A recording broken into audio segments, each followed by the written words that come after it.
پروردگارہ آقا حسین کو ان کی سکینہ کا پرسہ دینے کے لیے آنے والے یہ مومنین اور مومنات، ان کو، ان کے گھروں کو، ان کے گھر والوں کو، ان کی اولادوں کو، ان کی روزی کے ذرائع کو دنیا اور آخرت کی ہر پریشانی سے محفوظ فرما۔ دنیا بھر میں جہاں جہاں صاحبان ایمان، شیعان حیدر کرار، عزاداران امام مظلوم ظالموں کے ظلم کا نشانہ بن رہے ہیں، چاہے وہ سیریا ہو یا بحرین یا سعودی عرب یا یمن یا عراق یا پاکستان یا اس کے علاوہ کوئی اور جگہ، خداوندہ ان تمام صاحبان ایمان کے لیے مشکلات کے زمانے کو ختم فرما، ظالموں کو نیست و نابود فرما۔ صف عزا پر حاجت دل میں رہ کے بیٹھنے والوں کی تمام حاجتوں کو بحق سکینہ اور بحق اب الفضل العباس فوراً قبول فرما۔ خداوندہ ہمارے تمام مرحومین، خصوصاً جن مرحوم کی آج میت ہوئی ہے، ان سب کو اعلی علیین میں جوار اہل بیت سے ملحق فرما۔ بیماروں کو خداوندہ ان سب کو شفاء کاملہ عطا فرما، ہمیں سیرت اہل بیت پہ چلنے کی توفیق عطا فرما، ظہور امام زمانہ میں تعجیل فرما۔ چونکہ ذرا سا ایصال ثواب کا بھی آج کی اس مجلس میں پہلو نکلتا ہے، اس لیے میں نے آیت بھی وہ تلاوت کی ہے، اور مجلس کے شروع میں اسی ایصال ثواب کے حوالے سے ایک دو مختصر باتیں بیان کرنا۔ یہ آیت قرآن کریم کے سورہ نمبر 18 سورہ کہف کی آیت۔ سورہ کہف کے لیے دو چھوٹی باتیں سن لیجئے، ذرا میں تفصیل میں گیا تو آج کی مجلس اسی سورہ کہف کے بیان پہ ہو جائے گی، صرف دو چھوٹی باتیں۔ نمبر ایک، آخری زمانے میں جو سب سے بڑا ہمارا پرابلم ہے وہ ہے اپنے آپ کو دجال سے بچانا۔ یہ یاد رکھیے گا کہ 1,24,000 جو نبی آئے اور پھر جو 13 معصومین گزرے،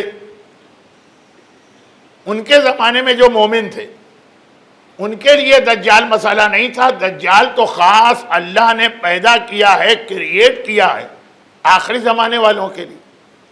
ٹھیک ہے، روایت مجھے یاد ہے، میں نے ہی بار بار پڑھی کہ 40 یا 70 دجال آئیں گے، لیکن جو اصل دجال ہے، ان سب کا چیف، ان سب کا سردار، وہ نہ آدم، نہ نوح، نہ ابراہیم، نہ موسیٰ، نہ عیسیٰ، نہ امام علی، نہ چھٹے امام، ان میں سے کسی دور کے مومن کا وہ پرابلم نہیں۔ شیطان آدم سے لے کے قیامت تک ہر دور کے مومن کا مسئلہ، دجال نہیں۔ دجال خاص آخری زمانے کے مومن کے لیے۔ عجب، ہم یہ تو نہیں کہہ سکتے کہ یہ آخری زمانہ ہے، تو جب امام آ جائیں گے تو پتہ چلے گا کہ ان سے پہلے کا زمانہ آخری زمانہ تھا۔ یہ جو آپ فیس بک پر یا ای میل پہ یا مختلف سوشل نیٹ ورکنگ کی سائٹ پر، تو آج کل تو نمبر 1 پہ واٹس اپ ہو گیا، یہ جو اس قسم کی باتیں سنتے رہتے ہیں کہ فلاں بادشاہ مارا گیا، عبداللہ گیا تو یہ ہو گیا سو وہ ہو گیا، ان میں سے کوئی بات بھی اتھینٹک نہیں۔ کنگ عبداللہ کی موت تو شیعہ حدیث ہے بھی نہیں۔ دیکھیں، ایک تو ہوتا ہے کہ شیعہ حدیث ہو تو پھر ہم اس کے اوپر ڈسکس کریں کہ اتھینٹک ہے کہ ویک ہے کہ فیک ہے، اور آگے کی مجالس میں یہ بتانا پڑے گا، کیونکہ آج کل ہمارے بہت سے ینگسٹر جھوٹی اور کھوٹی حدیث کو اور ویک حدیث کو ایک ہی سمجھ رہے ہیں۔ یہ دو بالکل الگ الگ کیٹیگریز ہیں، مگر وہ حدیث تو ہے ہی نہیں ہمارے پاس، جس کی وجہ سے بہت سے لوگ سمجھ رہے تھے کہ ادھر کنگ عبداللہ کا جنازہ جا رہا ہے تو ادھر سے امام آ رہے ہوں گے۔ یہ ساری باتیں غلط۔ آخری زمانہ کون سا ہے یہ پتہ چلے گا امام کے آنے کے بعد، لیکن بہت ساری سائنس سے ہم ایک اندازہ لگا سکتے ہیں، خالی ہمارا ازمپشن یا گیس ہے کہ شاید یہی آخری زمانہ ہے تو دجال۔ اچھا، اب دجال سے پروٹیکشن کے لیے بہت ساری حدیثیں ہیں ہمارے پاس، مگر قرآن کے 114 سوروں میں صرف ایک سورہ ایسا ہے جسے دجال کے لیے بتایا گیا. بیٹیوں کی شادی نہیں ہوتی، اس کے لیے قرآن کی بہت آیتیں. رزق کا پرابلم ہے، کاروبار میں برکت چاہیے، سورہ واقعہ مشہور تو ہو گیا، لیکن اس کے علاوہ بھی قرآن میں بہت آیتیں. کسی کی اولاد نہیں ہوتی ہے، اس کے لیے بھی قرآن میں بہت آیتیں. صحت کے لیے، بیماری کے لیے، خالی امن یجیب ہی نہیں، اور بھی بہت ساری آیتیں. مگر دجال جو سب سے بڑا پرابلم ہے ہمارے لیے، بھئی صحت نہیں ملی، مر گئے تو مرنا تو ہر ایک کو ہے. اولاد نہیں ملی، بغیر اولاد دنیا سے چلے گئے تو سینکڑوں لوگ اس سے پہلے چلے گئے ہیں. نہ ان کے اسٹیٹس میں کمی آتی ہے، نہ ان کو جنت میں کوئی پرابلم ہے. لیکن اگر دجال سے نہیں بچ سکے تو دجال تو ایمان لے جائے گا. اگر مرتے وقت کافر مرے تو پوری زندگی کی محنت ضائع ہو گئی. تو جتنی دعائیں آپ کرتے ہیں اگر وہ پوری نہ ہو تو پرابلم ہے، ڈیفیکلٹی ہے، زندگی ذرا ہارڈ ہو جاتی ہے، مصیبت لگتی ہے، لیکن کم از کم ہماری آخرت و جنت محفوظ ہے. دجال وہ ہے کہ اگر وہ ہم پر اٹیک کر گیا تو اب یہ دجال اتنا امپورٹنٹ مسئلہ. پورے قرآن میں دجال سے بچنے کے لیے صرف ایک عمل ہے، اور وہ یہ ہے کہ سورہ کہف ایک روایت، اور ایک روایت یہ ہے کہ پورا نہیں، اس کی لاسٹ 10 آیتیں آدمی ہر شب جمعہ یا ہر شب ہفتہ تلاوت کرے. ظہور امام آئیدر آن فرائیڈے اور آن سیٹرڈے، یا جمعے کو ہے یا سنیچر کو ہے. سنیچر کی روایت بھی بہت اسٹرانگ ہے. خیر، تو خلاصہ یہ ہے کہ یہ تو سورہ کہف کی پہلی خاصیت. سب سے پہلا سورہ فاتحہ، پھر سورہ بقرہ، وہاں سے لے کے سورہ فلق اور سورہ ناس تک 114 سوروں میں سورہ کہف اونلی سورہ ہے جو آپ کو دجال سے بچائے گا. اور اس سورے کی دوسری خاصیت یہ کہ بازار کوفہ یا بازار شام میں آقا حسین نے نوک نیزہ پر کٹا ہوا سر ہے تلاوت قرآن کی، تو قرآن کیا پڑھا؟ سورہ کہف. پورا سورہ نہیں، پہلی 5 آیتیں. لیکن جتنے بھی قرآن کے فیمس سورے ہیں، بھئی قرآن کا نام لیں تو سورہ فاتحہ ذہن میں آتا، سورہ یاسین ذہن میں آتا، سورہ رحمان ذہن میں آتا، کاروبار کرنے والوں کے لیے سورہ واقعہ ذہن میں آتا. یہ فیمس سورے، یہ نہیں. آقا حسین نے سورہ کہف تلاوت کی.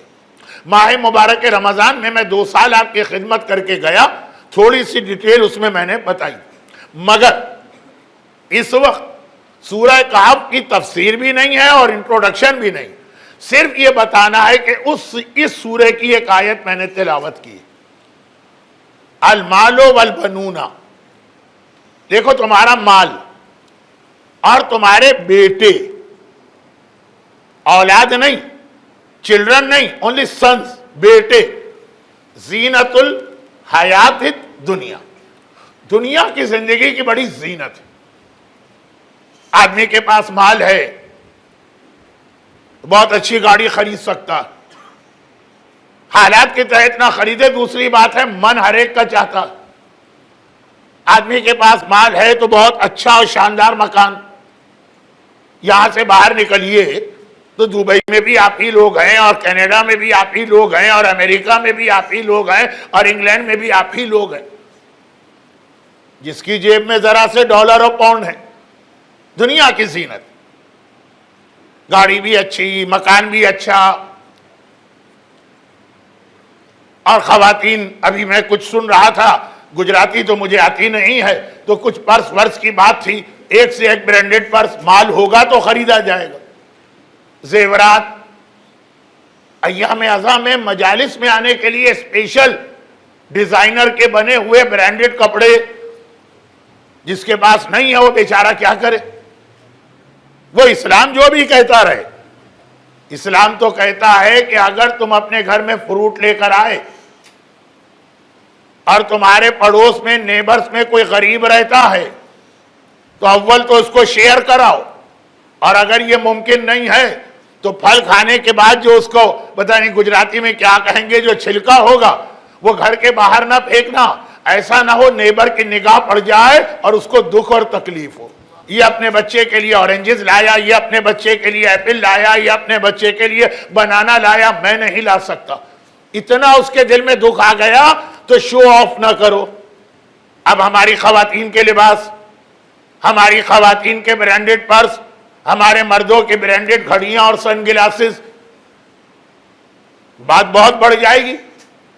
مولا کا 19 رمضان کا جملہ, 2 جملے ہیں, ایک جملہ ہر مومن یاد رکھتا کہ علی نے کہا تھا فزتو برب الکعبہ, مگر اس سے پہلے یہ بھی تو کہا تھا کہ اما الدنیا فإن فی حلالها حساب وفی حرامها عقاب. دنیا کتنی عجیب جگہ ہے, حرام کھاؤ تو اللہ کی پنشمنٹ اور سزا ہے, اور حلال استعمال کرو تو اتنا لمبا حساب کتاب دینا, یہ ہر ایک بھول جاتا. تو خیر بات کہیں اور جا رہی ہے, لیکن آیت ہی کا ترجمہ المال والبنون, اسی طرح بیٹے آدمی کے لیے دنیا کی زندگی میں زینت ہے. مولانا یہ میرے 4 بیٹے ہیں, دیکھیں یہ ڈاکٹر ہے اور وہ اکاؤنٹنٹ ہے, چارٹرڈ اکاؤنٹنٹ, اور یہ جو ہے مثلاً انجینئر ہے. جتنا بیٹا ترقی کرتا ہے باپ فخر کے ساتھ پیش کرتا, مگر قرآن میسج یہ دے رہا ہے کہ ایک دن تمہیں قبر میں جانا, اور ایک دن تمہیں قیامت کے میدان میں آنا, اور ایک دن تمہیں پل صراط سے گزرنا. یہاں پر نہ مال کام آئے گا نہ بیٹے کام آئے. یہ دنیا کی زندگی کی جو زینت ہیں, ہر ایک سے ان کا انٹروڈکشن کرا سکتے ہو, اور آدمی بیٹے اگر اچھے نکل گئے تو بڑا فخر کرتا ہے, مگر دنیا تک. ایک عجیب لفظ اس کے بعد قرآن نے استعمال کیا, مگر میں یہاں رک کر, ایصال ثواب کی مجلس بھی ہے اور تھوڑا میری زبان پہ قبر و قیامت کا ذکر آ گئے, تو ایک بات میں بیچ میں آ گئی تو بتا دوں, اور وہ یہ ہے کہ میں کراچی کے ایک ایسے علاقے میں رہتا تھا, رضویہ کالونی یا رضویہ سوسائٹی. ٹائم نہیں ہے کہ میں فضول آپ کا ٹائم ویسٹ کروں. اس زمانے میں کراچی میں میت کے صرف 2 غسل خانے تھے, اور کراچی کا پاپولیشن 2 ملین سے زیادہ شیعہ ہیں, تو وہاں میتیں روزانہ آتی تھی. تو ایک جگہ میں رہتا تھا, ایک کھارادر کا غسل خانہ تھا, ایک رضویہ کا, اور یوزولی میت نماز ظہر کے بعد اٹھائی جاتی ہے تاکہ بیفور مغرب اس کا بریل ہو جائے. پاکستان کا لا یہ ہے کہ آفٹر مغرب وہ پرمیشن نہیں دیتے. خیر, تو روزانہ جب ہم لوگ ظہرین کی نماز پڑھنے جا رہے ہوتے, اس وقت میت آخری سٹیجز پہ ہوتی تھی. غسل ہو گیا ہے, کفن پہنایا جا رہا ہے یا کفن کا پریپریشن, اور روزانہ مومنوں میں جھگڑا ہوتا ہے. وائے بہت چھوٹی سی بات پر, اور وہ یہ ہے ایک شہادت نامہ میت کے کفن میں رکھا جاتا. اب زیارت پہ اتنے سارے مومنین جا رہے ہیں, اور کوئی گفٹ لائیں کہ نہ لائیں, کفن ضرور لے کے آئیں گے. اور اب تو یہ مسئلہ فیمس ہو گیا, ورنہ پہلے یہ کفن لانا بھی ایک پرابلم تھا. 1 سال کے بعد کفن کا خمس واجب ہو جاتا ہے, وہ آدمی پے نہیں کرتا.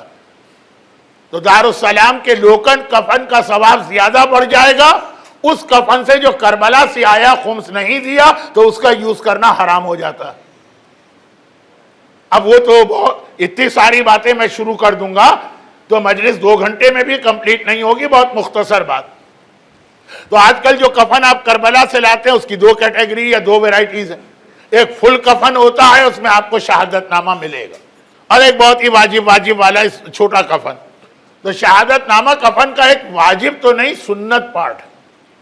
40 مومنین کا وٹنس لو, 40 مومنین کا وٹنس عذاب قبر دور کرنے کے لیے بہت امپورٹنٹ.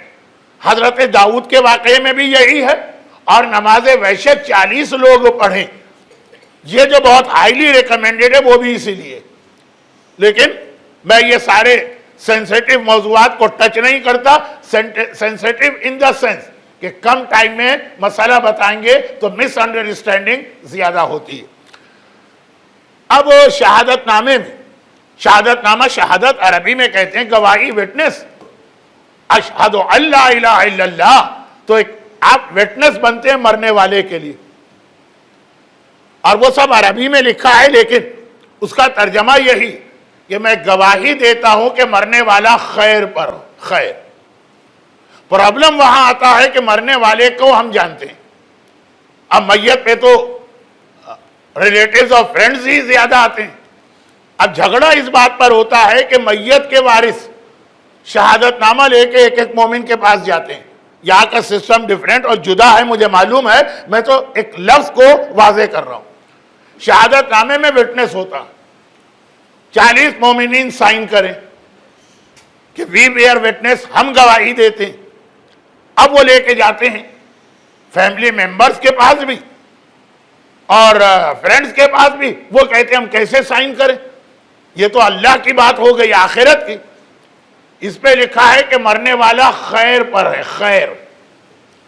تو ہمیں تو پتا ہے کہ یہ نماز نہیں پڑھتا، یہ تو ہمارا اپنا فیملی ممبر ہے، ہمیں تو پتا ہے کہ یہ عورت حجاب نہیں کرتی، ہمیں تو معلوم ہے کہ یہ شراب پیتا، ہمیں تو پتا ہے کہ یہ بیاج یعنی سود کا کام کرتا، ہمیں تو پتا ہے کہ اس نے اپنے بھائی پہ ظلم کر کے اس کا حق کھا لیا۔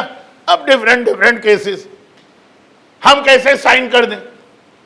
لوگوں کے سامنے تو کہہ سکتے ہیں فلاں صاحب بہت اچھے ہیں، اللہ کے سامنے کہ ہم گواہی دیتے ہیں خیر۔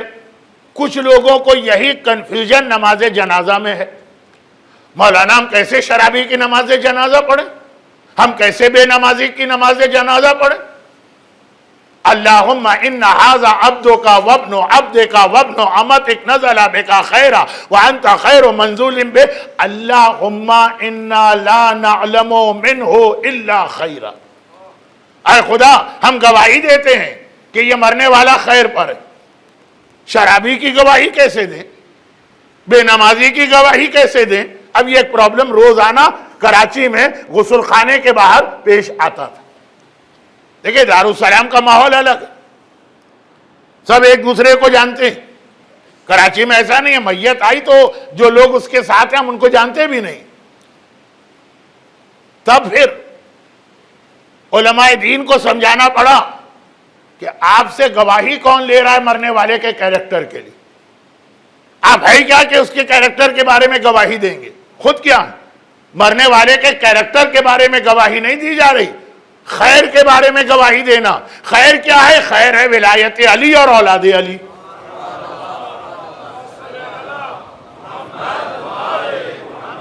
خیر ولایت علی۔ مرنے والا اگر شیعہ مرا، شرابی ہو، بے نمازی ہو، گناہ گار ہو، جو بھی ہو، اس کی گواہی آپ سے نہیں لی جا رہی ہے۔ نماز جنازہ میں بھی آپ کہتے ہیں اللہم انا لا نعلم منہ او منہا الا خیرا، ہم گواہی دیتے ہیں کہ یہ ولایت علی کا ماننے والا تھا۔ شہادت نامے میں بھی آپ یہ گواہی دیتے ہیں۔ دنیا کی سب سے بڑی نیکی ہے خیر، عربی زبان میں سپرلیٹو ڈگری ہے، بیسٹ۔ خیر کے معنی گڈ نہیں ہے، اچھا نہیں، بیسٹ، سب سے اچھا عمل وہ ولایت علی ہے۔ یہ گواہی دینا پڑتی ہے، اور شہادت نامہ قبر میں بہت کام آتا۔ آپ کے یہاں تو پورا ایک سیٹ کفن تیار ہوتا ہے جس میں ہر چیز موجود ہے، لیکن میں نے صرف اس لیے کہا کہ بعض لوگ ہیزیٹیٹ کرتے ہیں اس پہ لکھنے میں، اور یہ سمجھانا تھا کہ قبر میں سب سے زیادہ کام آنے والی نیکی یہ ولایت علی اور اولاد علی۔ اور اس میں مجھے مزید کچھ باتیں کرنا، ایک چھوٹی سی بات آج بھی کہہ دوں، خالی ڈکشنری کی مدد سے اسلام سمجھ میں نہیں آتا۔ آج کل بہت سارے یوتھ اور ینگسٹر ہیں کہ جی وہ ہم ٹرانسلیشن پڑھ کے اسلام سمجھ لیں گے۔ لفظ خیر کا ٹرانسلیشن کسی بھی ڈکشنری میں جا کے دیکھیے وہ کیا ہے، اور امام کی حدیث سنیے تو وہ کیا۔ یہ ٹرانسلیشن پر آج کل بہت زیادہ زور ہے۔ چلیں ٹھیک ہے، اگر اونلی فار اے انڈرسٹینڈنگ ایک آپ کو آؤٹ لائن اسلام کی سمجھنا ہے تو ٹھیک، لیکن ٹرانسلیشن کا مقصد اگر اسلام میں سے مرجے کو نکالنا ہے کہ پھر ضرورت کیا ہے مرجے کی؟ تو یہ دجال کا سب سے بڑا فتنہ ہے، مگر آج نہیں بعد میں آئے گا۔ ابھی قرآن نے کہا قبر کی بات، قیامت کی بات، آخرت کی بات اور دنیا کی بھی بات۔ مال اور بیٹے دنیا کی زندگی کی زینت ہیں، اور اس سے زیادہ ان سے ایکسپیکٹیشن بھی نہ رکھنا۔ کوئی پیسے والا ہوتا جو خدیجہ طاہرہ اپنی ماں کی سنت پہ عمل کر کے اپنی دولت کو اس طرح راہ خدا میں دیتا. مگر وہاں بھی مولا کی ایک حدیث ہے، میں نے آج تک کوئی پیسے والا نہیں دیکھا مگر یہ کہ اس نے کسی نہ کسی کا حق مارا ہوتا. تو پیسہ آنا بھی حلال طریقے سے چاہیے، جانا بھی قبر میں اپنے بینیفٹ کے لیے، ایسے بہت کم لوگ. لیکن یہ چھوڑ دیجئے، یہ آپ اتنے علماء سے سنتے رہتے ہیں. کہا زیادہ دولت کے بارے میں کوئی ایکسپیکٹیشن نہ کرنا. والبنون، اور اولاد. پھر کس سے ایکسپیکٹیشن ہو؟ پھر کون ہماری مدد کرے گا؟ پھر کون ہماری ہیلپ کرے گا؟ والباقیات الصالحات. یہ لفظ عربی کا ہے، قرآن کا ہے. آج کی مجلس میں اس کو اسی طرح سنی. کہا وہ باقی رہنے والی نیکی، والباقیات، باقی رہنے والی چیز، الصالحات، جو نیک ہے. ایسے کم بخت بھی دنیا میں ہوتے کہ اپنے گھر کے اندر میوزک کے کیسٹ رکھ کے جاتے. وہ مر گئے، میں نے نہیں دیکھا آج تک کہ کسی کے وارثوں سارے میوزک کیسٹ کہیں رکھ کے جلا دیے ہوں. باپ چلا گیا، کیسٹ گھر میں ہیں، یہ بھی باقی رہ گئے. لیکن یہ نیکی نہیں ہے، یہ گناہ باقی رہ گیا. ارے میوزک کیسٹ چھوڑیے، خود مکان حرام کا بنا ہوا. تو اب قرآن نے کہا اب تمہارے بعد جو باقی رہے گی اور الصالحات، اور اچھی چیز ہوگی، نیک، خیر عند ربک ثوابا و خیر عملا. جو تمہارے بعد نیکی کا باقی رہنے والا کام، اسی کا ثواب بھی زیادہ ہے، اسی سے امید بھی زیادہ. کوئی اگر ایکسپیکٹیشن ہے کہ قبر میں کام آئے تو بیٹے نہیں آئیں گے، کہیں کہیں الشاذ کل معدوم یا النادر کل معدوم، 0.001% کو تو سمجھے ہے ہی نہیں. کہا بیٹے اور مال نہیں، باقی رہنے والی نیک چیز، وہ ثواب بھی تمہیں زیادہ ملے گا، ایکسپیکٹیشن یا امید بھی اسی سے کہ وہی تمہارے کام آئے گی. اب وہ کیا؟ بہت ساری روایتیں جو آپ صدقہ جاریہ کے لیے سنتے ہیں، لیکن میں ادھر نہیں جا رہا. ایک ہمارے پاس بہت ہی اسٹرانگ اور اتھینٹک حدیث کہ صادق آل محمد امام جعفر صادق علیہ افضل الصلاۃ والسلام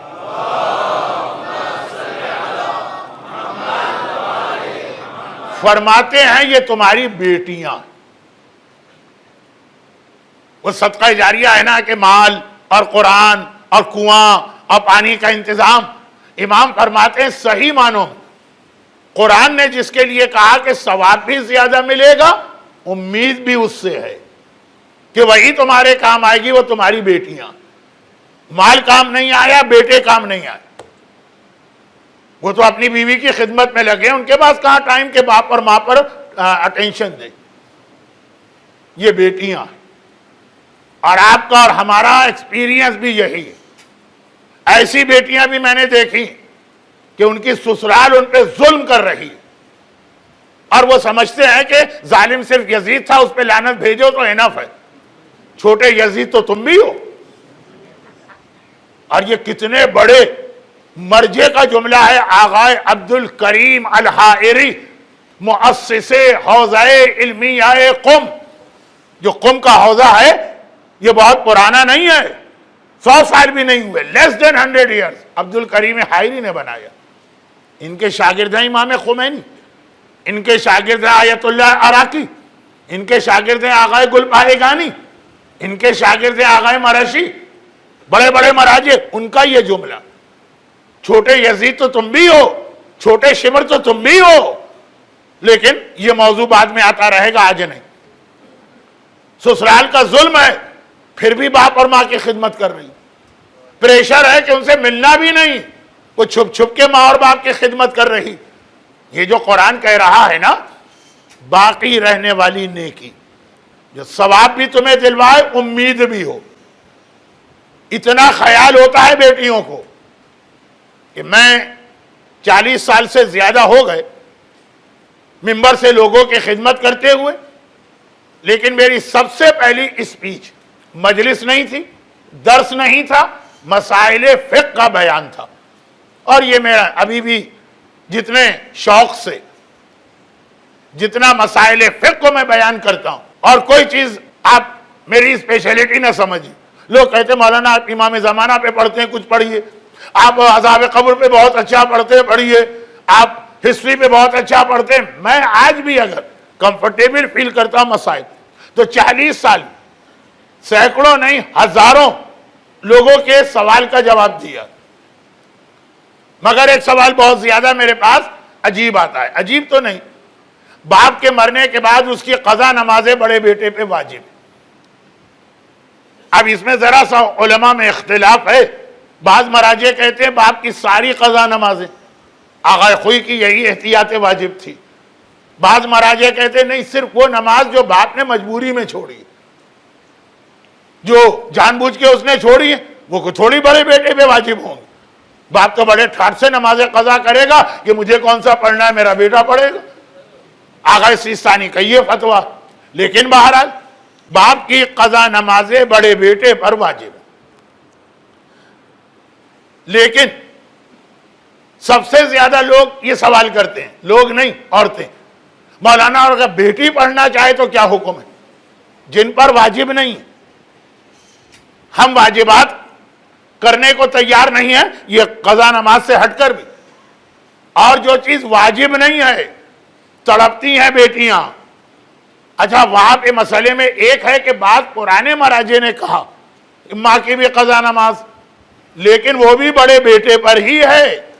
بیٹیوں پر نہ باپ کی قضا نماز آتی ہے نہ ماں کی، لیکن تڑپ رہی آ کے سوال کرتی ہیں مولانا ہمارا باپ مرا، کوئی بیٹا ہی نہیں ہے، خالی بیٹیاں ہیں، اب تو ہم پڑھ سکتے ہیں.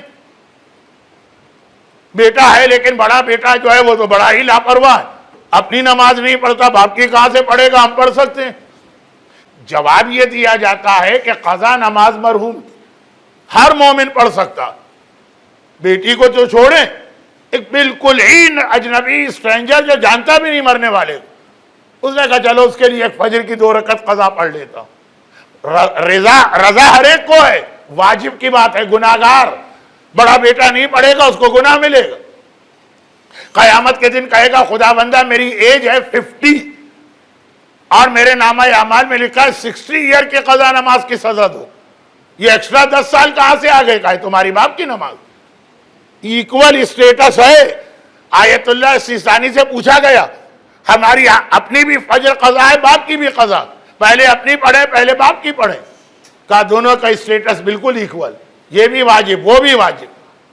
لیکن تڑپ کون رہا ہے نماز پڑھنے کے لیے؟ بیٹی. پریشان کون ہو رہی ہے؟ بیٹی.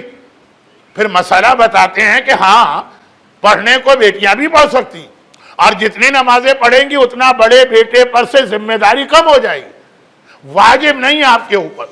تو کتنی عجیب بات ہے کہ جس کے اوپر نماز واجب نہیں وہ تو تڑپا جا رہا، اور جس پر نماز واجب ہے وہ 50% سے زیادہ.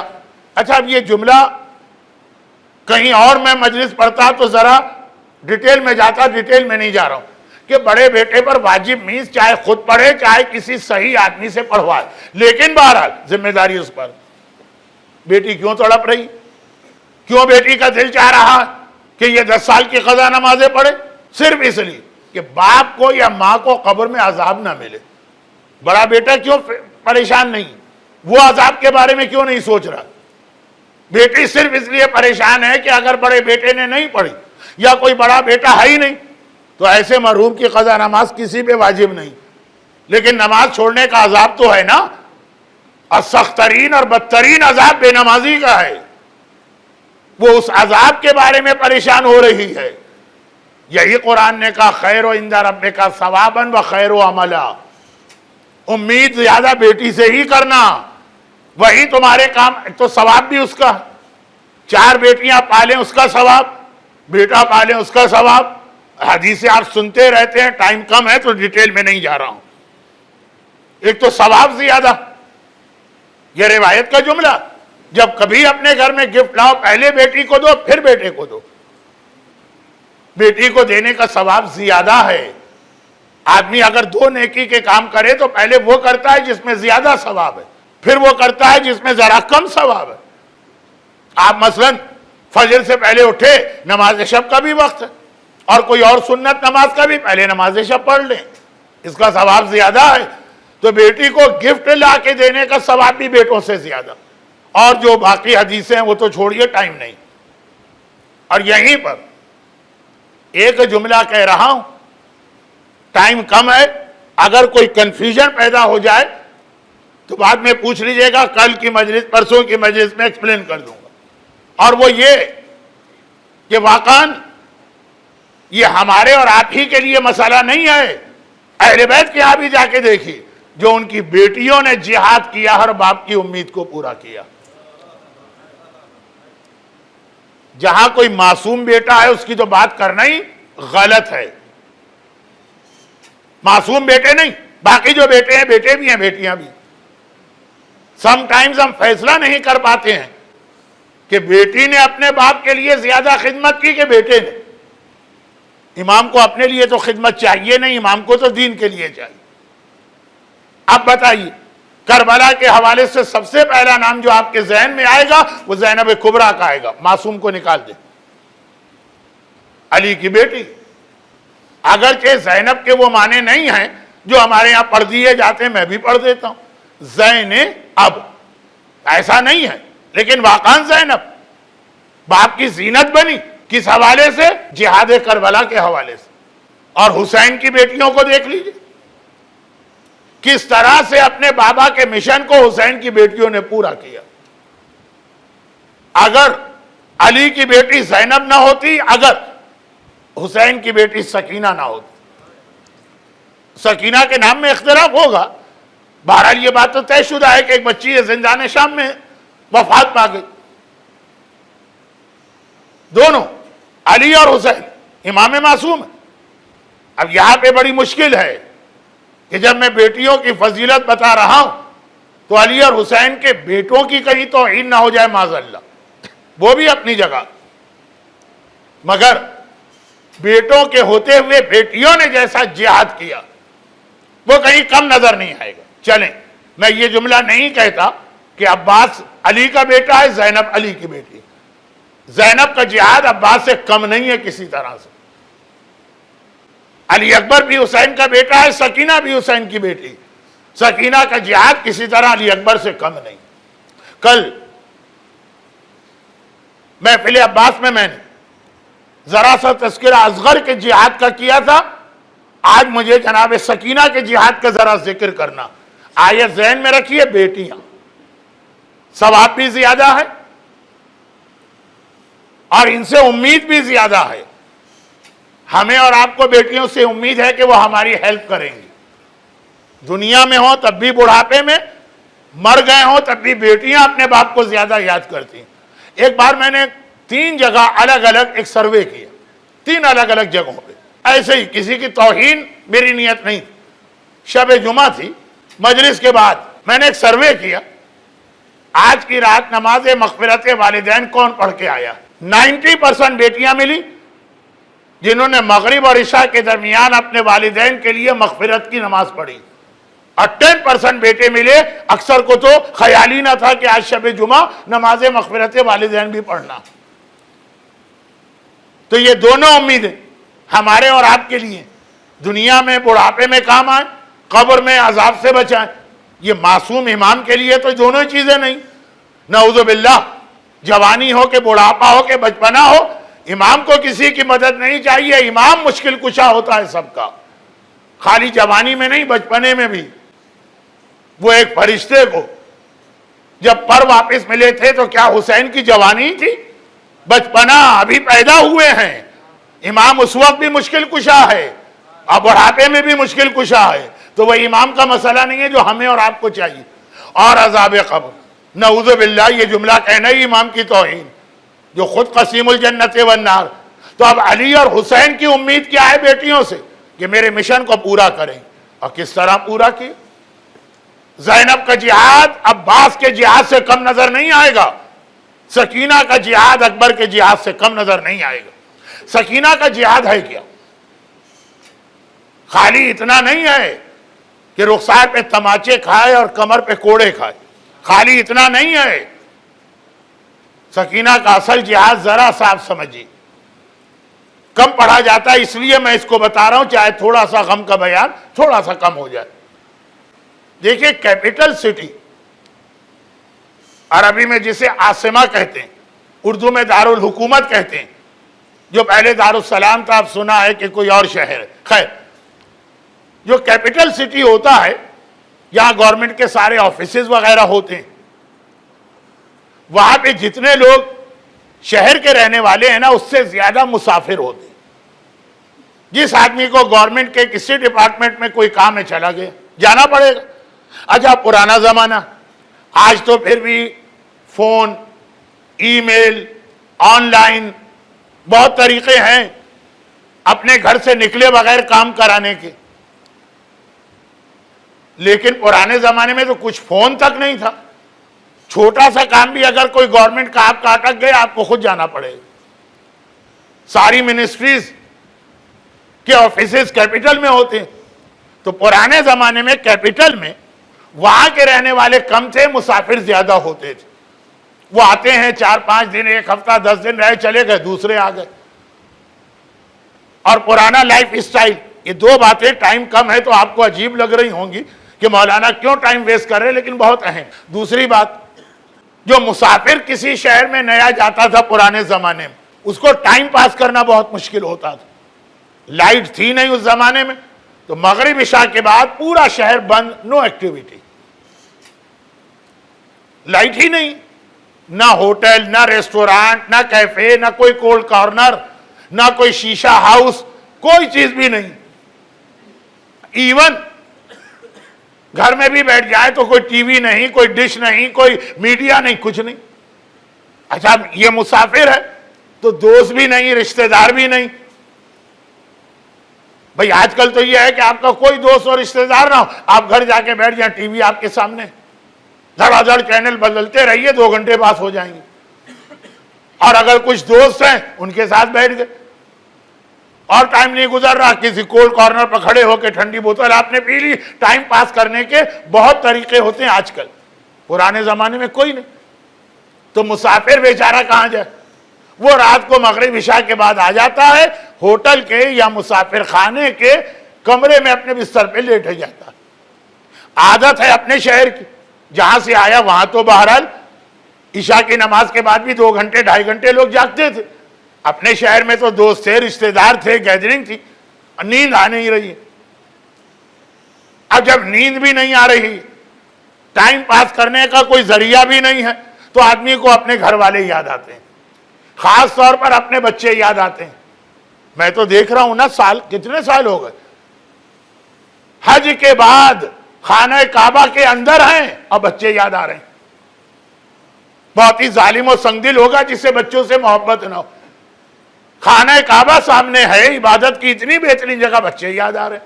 نیچرل بات ہے، اسلام کو بھی اعتراض نہیں. تبھی امام نے کہا جیسے ہی حج کرو فوراً مکہ چھوڑ دو، ورنہ تم کعبے کا احترام کم کر دو گے. یہ کعبے کا احترام ہی تو ہے نا کہ ہم نے دیکھا مومن آج گئے ہی نہیں پورا دن حرم. کیوں نہیں گئے آج کعبہ؟ کہا نہیں، آج اپنا بچہ بہت یاد آ رہا ہے، کمرے سے نکلنے کو دل نہیں چاہ رہا. حج سے پہلے یہ نہیں ہوتا، حج کے بعد. خیر، تو بات یہ ہے کہ اب یہ مسافر اکیلا ہے، عشاء کے بعد کوئی ایکٹیویٹی نہیں ہے، عادت ہے رات کو 9-10 بجے سونے کی، بستر پہ پڑا ہوا ہے، بچے یاد آ گئے. اور اگر صحیح باپ ہے تو بیٹیاں زیادہ یاد آئیں گی. ماں کو بیٹے سے زیادہ محبت ہوتی ہے اور باپ کو بیٹیوں سے، بیٹیاں زیادہ یاد آئیں گی. اب اپنی بچیاں یاد آ رہی ہیں. چھوٹی بچی زیادہ یاد آتی ہے، کیونکہ جب باپ گھر سے جا رہا تھا تو بڑی بیٹیوں کو تو پتا ہے کہ ضروری کام سے جا رہے ہیں.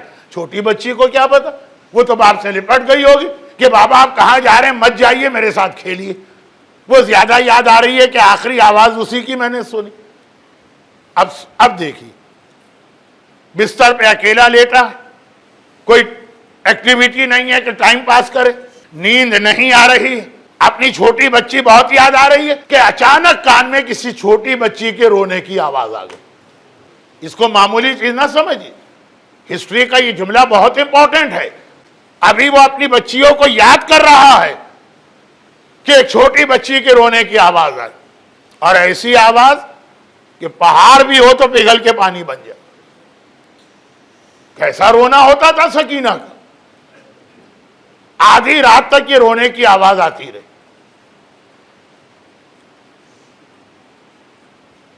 ایک مرحوم کے ایصال ثواب کی مجلس ہے آج، سکینہ اپنے بابا کو یاد کر رہی ہے جو کربلا میں چھوڑ کے آئی تھی. یہ تو پھر بھی خوش قسمت ہے کہ غسل ملا، کفن ملا، نماز ہو. سکینہ تو جب چلی تھی نہ بابا کو غسل تھا، نہ کفن تھا، نہ نماز تھی. وہ کیسے روئے گی؟ رو رہی. یہ اپنی بچی کو یاد کر رہا ہے کہ اسی ایج کی ایک بچی کے رونے کی آواز، اور ایسا رونا. آدھی رات تک بچی روتی رہی اور یہ آدمی کی پوری رات کی نیند اڑ گئی. ایک نہیں ہے، جتنے مسافر آئے ہوئے ہیں اور بہت سے تو شہر والے بھی. صبح اٹھتے ہی وہ پہلا کام یہ کرتا، ہوٹل کے مینیجر کے پاس جاتا ہے اور کہتا ہے کہ کیسے لوگ ہو تم؟ تمہارے شہر میں ایک بچی رات کو اس طرح سے رو رہی تھی. اندھیرے سناٹے میں آواز دور تک جاتی. یزید کا ایک ظلم اہل بیت کے پروپیگیشن کا ذریعہ بنا. یزید نے جس زندان میں رکھا تھا وہاں چھت نہیں تھی، تو کھلے کے اندر رو رہی، آواز دور تک جا رہی. کتنے ظالم ہو. ساری رات بچی روتی رہی. بھئی ہمیں تو پتہ ہی نہیں کہاں ہے، کون ہے، کس لیے رو رہی. تم تو یہاں کے رہنے والے. جا کے بچی کو خاموش بھی نہیں کرایا، تسلی بھی نہیں دی. مسافر خانے کے مینیجر نے جواب دیا. اگر وہ خاموش رہا تو قریب کھڑے کسی اور آدمی نے جواب دے دیا کہ اس بچی کو کوئی خاموش کرا بھی نہیں سکتا. جتنا اسے روکنے کی کوشش کرتے ہیں اتنا اس کا ماتم اور بڑھ جاتا. اب یہ سوال کرے گا مسافر تو ہے کون بچی، اس کا خاندان کہاں ہے؟ کہا تو وہ تو سب مرد مارے گئے، عورتیں قید میں، یہ بچی بھی قید میں. بچی نے کیا کیا کہ وہ قید میں؟ دیکھیں سب لاجیکل باتیں ہیں جو آپ کو سوچنا چاہیے اگر آپ سکینہ کے جہاد کو زیادہ توجہ سے نہیں سوچتے. اب اس نے کہا بچی سارے مرد مارے گئے، خود قید خانے میں ہے، تو بچی نے آخر جرم کیا کیا؟ کہا کہ اس نے تو کچھ نہیں کیا، اس کا بابا یزید کے خلاف کھڑا ہوا تھا. کیوں کھڑا ہوا تھا؟ اب دو آدمی غلط بات بتانے والے تو دو صحیح بھی بات. وہ کنفیوز ہو گئے. زیادہ لوگوں نے کہا، شام کے لوگوں نے کیا کہا؟ اس کے باپ نے حاکم کے خلاف بغاوت کی. ایک آدمی نے کہا نہیں وہ مسئلہ اسلام کا تھا. کنفیوز ہو گئے. کہا کہ اچھا یہ بچی کہاں، کس قید خانے میں؟ کہا وہ قید خانہ. وہاں گیا، دروازے پہ سجاد بیٹھے، سیدانیہ سب اندر ہیں، دروازے پہ سجاد بیٹھے. دیکھا اس نے، کہا وہ بچی سے ملنے آیا. کہا میں اس کا بڑا بھائی. کیا بات؟ کہا یہ بچی پر ظلم کیوں ہو رہا ہے؟ اب سجاد کو پورا موقع ملا. کربلا کا جہاد بھی بتائے، اپنے بابا کا مقصد بھی بتائے، یزید کی خرابیاں بھی بتائے. دیکھیں یہ بہت اہم اسٹیج ہے، پبلک کو اٹریکٹ کر کے کسی پلیٹ فارم پہ لانا. یہ بہت اہم اسٹیج ہوتا ہے. ایک بار آ گئے پھر تو جو آپ کا دل چاہے انہیں سنائے، مگر لوگ آئیں کیوں اپنے کام چھوڑ کے؟ یہ سکینہ کا ماتم کا فائدہ. سکینہ کا رونا لوگوں کو کھینچ کھینچ کے قید خانے پر لاتا. وہاں سجاد بیٹھے، وہ امامت. کربلا بھی بتائیں گے، کربلا سے پہلے بھی بتائیں گے، کربلا کے بعد بھی بتائیں گے. لیکن سجاد کو یہ پلیٹ فارم ملے کیسے کہ پبلک آ کے بات سنے. ایک بار دربار میں یزید نے بلایا، دیکھا خطبے کا اثر، پھر نہیں بلایا. ایک بار مسجد میں بلایا، دیکھا سجاد کے خطبے کا اثر، اذان کے ذریعے روکنا پڑا، پھر نہیں بلایا. سکینہ کا ماتم پبلک کو کھینچ کے خود لا رہا. اور یہ مختلف شہروں کے لوگ ہیں. جب یہ سنتے ہیں واپس اپنے وطن جب جائیں گے تو گھر والے بھی پوچھیں گے، رشتہ دار بھی پوچھیں گے، بھائی شام سے آ رہے ہو، کوئی نئی بات دیکھی؟ فوراً بتا دیا، ہاں یہ بچی دیکھی، یہ اس کا مشن دیکھا.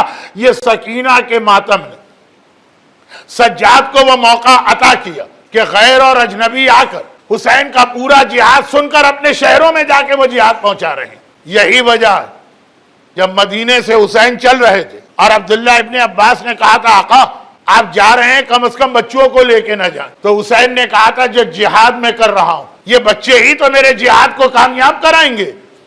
اصغر نے کربلا میں اور سکینہ نے شام میں. شام کا پیغام پوری اسلامی دنیا میں جاتا. ہر شہر کا کوئی نہ کوئی آدمی کسی منسٹری میں اپنا کام کرانے کے لیے یہاں بیٹھا.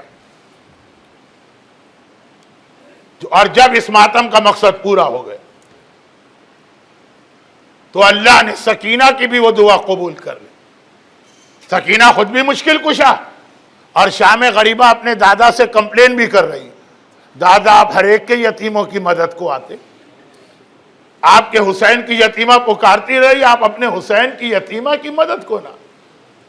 سکینہ ابھی تیرا ایک مشن اور ایک جہاد باقی ہے، تو اپنے جہاد کو پورا کر لے، پھر اللہ دیکھ کس طرح تجھے تیرے بابا سے ملا تھا۔ سکینہ شام میں اتنی تبدیلی لا چکی کہ اب سجاد و زینب کا کام بہت آسان ہو گیا، اب سکینہ کی دعا بھی پوری ہوگی۔ آج کی رات آئی جو سکینہ کا طریقہ ہے، مغرب سے آدھی رات تک روتی، آدھی رات کو لیٹ کے سو جاتی، اور جب تک سکینہ جاگتی ہے ساری بیویاں جاگ رہی، سکینہ کو بیچ میں بٹھا کے حلقہ بنا کے کھڑی ہوتی۔ جب سکینہ بستر پہ گئی تو یہ بیویاں بھی بستر پہ جاتی آدھی رات تک۔ ان کا تو سمجھ میں آتا ہے آدھی رات تک جاگنا، یزید بھی آدھی رات تک جاگتا، سکینہ کے رونے کی آواز اس کے محل سے بھی ٹکراتی، اسے بھی نیند نہیں آتی۔ جب سکینہ چپ ہوتی ہے تو یزید بھی بستر پہ جاتا۔ لیکن آج کی رات عجیب رات تھی، سکینہ آدھی رات تک ماتم کیا، پھر بستر پہ چلی، بستر تو کیا زندان کی مٹی پہ لیٹ گئی۔ سکینہ کی آنکھ لگ گئی، دیکھا سکینہ سو گئی تو زینب بھی لیٹ گئی، زینب لیٹی تو ساری سیدانیاں اور بیویاں اپنی اپنی جگہ پہ لیٹ گئی۔ لیکن آج 5 منٹ کے بعد سکینہ پھر اٹھ گئی اور چاروں طرف دیکھ کے کہنے لگی بابا مجھے چھوڑ کے کہاں چلے گئے؟ زینب بھی اٹھ گئی، سکینہ تجھے پتا ہے تیرا بابا کربلا میں ہے، روزانہ آدھی رات کے بعد سو جاتی، آج کیوں اٹھ گئی؟ کہا نہیں پھوپھی اماں میں اس کی بات نہیں کر رہی، میں تو ابھی سوئی، خواب میں نے دیکھا میرا بابا آیا، اکیلا نہیں آیا ہے، میری دادی فاطمہ کو لے کے آیا۔ میں نے فریاد کی بابا آپ مجھے چھوڑ کے چلے گئے، بابا نے کہا تھا سکینہ گھبرا مت، آج ہم تجھے لینے آئے ہیں، دیکھ میں اکیلا نہیں آیا ہوں، تیری دادی بھی تجھے لینے آئی ہے، آج چلنے کی تیاری کر لے، تو ہمارے پاس آنے والی ہے۔ سکینہ کس سے کہہ رہی ہیں؟ زینب سے کہہ رہی ہیں۔ عالمہ غیر معلمہ، جملہ سنا سمجھ گئی، گھبرا کے ایک بار زینب نے آواز دی، اے کلثوم، اے رقیہ، اے فرواہ، اے رباب، اے کبرا، ذرا جلدی سے بیدار ہو جاؤ، سنو تو میری بچی کیا کہہ رہی۔ ساری بیویوں نے آنکھ کھولی، سکینہ کا خواب سنا، سب سمجھ گئے سکینہ ہمیں چھوڑ کے جانے والی ہے، سکینہ دنیا سے رخصت ہونے والی ہے۔ اب بیویوں نے سکینہ کو گھیرے میں لے کے آج بیویوں نے ماتم شروع کیا۔ اب جو ماتم کی آواز ایسی بلند ہوئی، یزید کے محل سے جا کے ٹکرائی، وہ ابھی بستر پہ آ کے لیٹا تھا، گھبرا کے آنکھیں کھولی، کہا یہ بچی کیا مجھے آج آدھی رات کے بعد بھی نہیں سونے دے گی؟ جاؤ کنیزوں، آج بچی کو چپ کراؤ، میری آج کی نیند بھی جا رہی۔ کنیزوں نے ہاتھ جوڑ لی، حاکم کوئی حکم دے دے ہم عمل کریں گے، بچی کو چپ کرانا ہمارے بس میں نہیں۔ کیوں؟ کہا کیسے چپ کرا؟ ڈانٹیں، تماچے لگائیں، کوڑے مارے، جیسا کرتے جائے وہ تو اور رونے لگتی، ارے چچا عباس کہاں ہو، ذرا آ کے دیکھو تیری سکینہ پہ کیا گزر رہی ہے۔ کیسے خاموش کرا؟ بچے کو ڈانٹ کے خاموش کراتے ہیں وہ چچا عباس پکارتی، بچے کو تماچے لگا کے خاموش کراتے ہیں وہ بابا حسین پکارتی، بچی کے کمر پہ گھوڑے مارے وہ کہتی ہے ہائے بھیا اکبر، ذرا آ کے دیکھو تیری بہن پہ کیا گزر رہی۔ ماتم کم نہیں ہوتا، ماتم اور بڑھ جاتا۔ یزید نے کہا تو میں کیسے سوؤں، کوئی طریقہ ہے؟ ایک کنیز صاحب اولاد ہوگی، اس نے کہا یزید آج یہ بچی بہت زیادہ تڑپ کے کہہ رہی ہے میرا بابا، اس کے باپ کا کٹا سر تیرے خزانے میں ہے نا، یہ کٹا سر بھجوا دے، شاید کٹے سر کو دیکھ کے بچی کو سکون آ جائے، وہ خاموش ہو جائے۔ کنیزیں تشت لے کے چلی، ادھر قید خانے میں سکینہ بیٹھی، چاروں طرف بیویاں گھیرے میں لے کے ماتم کر رہی ہیں۔ اچانک سکینہ کھڑی ہو گئی، قید خانے کے زندان کے دروازے کی جانب جانے لگی، گھبرا کے زینب نے کہا بیٹی کہاں جا رہی؟ کہا پھوپھی اماں دروازے سے مجھے بابا کی خوشبو آ رہی ہے، ایسا لگ رہا ہے میرا بابا آ رہا ہے۔ اور جیسے ہی یہ کہا دروازہ کھلا، کنیزیں ایک تشت جس پہ کپڑا پڑا ہے وہ لے کے آ گئی۔ زینب حیران ہو گئی، آدھی رات کو یہ کیا ہے؟ کہا یزید نے یہ بھجوایا۔ آدھی رات کو یزید کیا بھجوا رہا؟ جلدی سے تشت پر سے کپڑا ہٹایا، ساری بیویوں کے نگاہوں کے سامنے آقا حسین کا کٹا سر نظر آ رہا۔ پہلے تو بیویاں اپنی اپنی جگہ سے کھڑی ہو گئی، سب نے کٹے سر کا رخ کیا اور ایک ساتھ زیارت پڑھی، السلام علیکہ یا ابا عبداللہ، السلام علیکہ یا ابن رسول اللہ۔ اور پھر زینب آگے بڑھتی، کٹا ہوا سر ہاتھ میں لے کے سکینہ کی گود میں دیا، لے سکینہ بابا کو یاد کر رہی تھی، تیرا بابا آ گیا۔ سکینہ جھکی، باپ کے ہونٹوں پہ ہونٹ رکھے۔ آج تاریخ الٹی ہو گئی۔ ہمیشہ حسین جھک کے سکینہ کا بوسہ لیتے تھے، آج بچی جھک کے بابا کا بوسہ لے رہی ہے اور فریاد کر رہی ہے، بابا ذرا دیکھ میرے کان اب تک زخمی ہیں، میرے رخسار پہ تماچوں کا نشان اب تک موجود ہے، بابا میری کمر پہ کوڑے اب تک لگے ہیں۔ لیکن بچی گھبرا گئی، بابا میں اپنے مصائب بتا رہی، تو مجھ سے زیادہ زخمی نظر آ رہا۔ ارے تیرے ہونٹ زخمی یزید کی جھڑی سے، تیرا گلا کٹا ہوا، ہائے میرا بابا۔ اور بچی خاموش، بچی خاموش۔ زینب گھبرا گئی، سجاد بیٹا دیکھ میری سکینہ کو کیا ہو گیا، وہ چپ کیوں ہو گئی؟ میرا مظلوم آقا سجاد آگے بڑھا، خدا کسی جوان بھائی کو چھوٹی بہن کی یہ حالت نہ دکھائے، ایک بار آگے بڑھے، سکینہ کے بازو کو تھاما، پلٹ کے کہا، پھوپھی اماں انا للہ و انا الیہ راجعون، میری سکینہ مجھے چھوڑ کے بابا کے پاس چلی گئی۔ اور پھر غسالہ بلائی گئی، غسل دیا، کفن نہ ملا، کفن نہ ملا، جلا ہوا لہو بھرا ہوا کرتا، محمد کی پوتی کو کفن ملا، سجاد گلے میں تو ایک بار لاشا لے کے آگے بڑھے۔ اب مجھے یقین کامل ہے، جیسے ہی قبر کے قریب پہنچے فاطمہ کی آواز آئی، سجاد بیٹا اکیلے نہیں، تیری دادی تیری مدد کو آ رہی ہے، لا میری سکینہ کو میرے حوالے کر دے، سکینہ کو لینے۔ فاطمہ جنت سے آئی ہے، آئے سکینہ۔ فاطمہ نے لاشا اٹھایا،